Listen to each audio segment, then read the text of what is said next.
بڑی طاقت بنیں گے آپ اگر آپ کو سہنا آ گیا اور برداشت کرنا آ گیا. چونکہ جب آپ برداشت کرتے ہیں نا تو اندر میں ایک طاقت پیدا ہوتی ہے.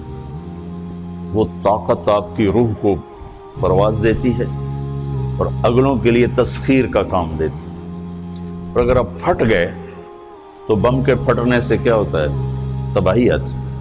جب آپ پھٹیں گے یا میں پھٹوں گا تو معاشرے میں تباہی آ جائے گی. تو اس کے لیے آپ دو چیزوں کا اہتمام فرمائیں. ایک اپنی زبان کی حفاظت فرمائیں. آپ اس 400 کے معاشرے میں کوئی غیبت کرنے والا نہ ہو، کوئی جھوٹ بولنے والا نہ ہو، کوئی کسی کو طنز کرنے والا نہ ہو، تانا دینے والا نہ ہو. ایسی بات جو کسی کے دل پہ جا کے چوٹ مارے اس سے آپ اپنی زبان کو صاف کریں. کبھی اس پہ قابو پا سکیں گے، کبھی نہیں، کبھی رہ جائے گا، کبھی ہو جائے گا. تو جب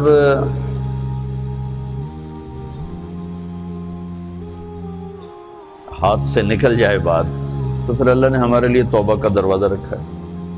2 نفل پڑھو، اللہ سے معافی مانگو، جس پر زیادتی ہو اس سے جا کے معافی مانگو. اس سے آپ کی مزاج میں ٹھہراؤ آ جائے گا.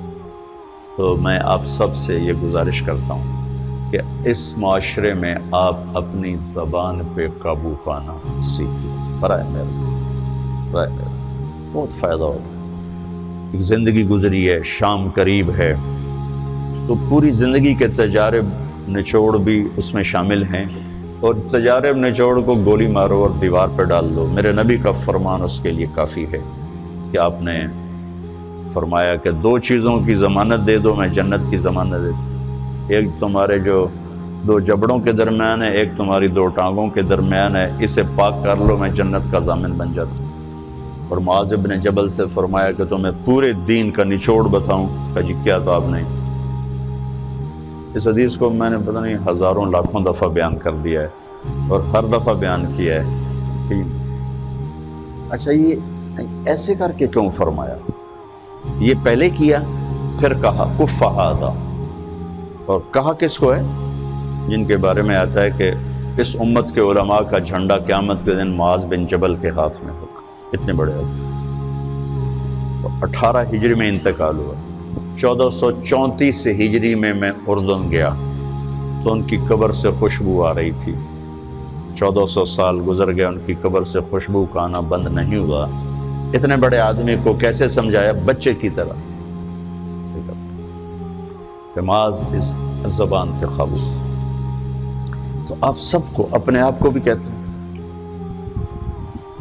وہ عرب خطیب کہتے ہیں اوصیکم نفسی اولا و ایاکم کر کے عام طور پہ خطبہ شروع کرتے ہیں. تو میں بھی اپنے ذات سے شروع کر کے آپ سے یہ عرض کرتا ہوں بچوں کہ اپنی زبان پہ قابو پانا سیکھو. یہاں اس کی مشق کر لو. یہ چھوٹا سا میدان ہے، چھوٹا ایک تالاب میں ہے. آپ تالاب، یہاں سے نکل کر آپ ایک سمندر میں کودیں گے جہاں کہ رشتوں کی فہرست ہوگی، تعلقات کی فہرست ہوگی، ناگواریوں کے خوفناک خاردار کانٹے ہوں گے.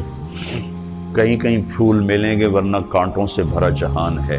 اگر آپ نے یہاں پریکٹس کر لی تو پھر آپ اس میدان میں جا کر انتہائی خوبصورت معاشرے کا فرد بن جائیں گے.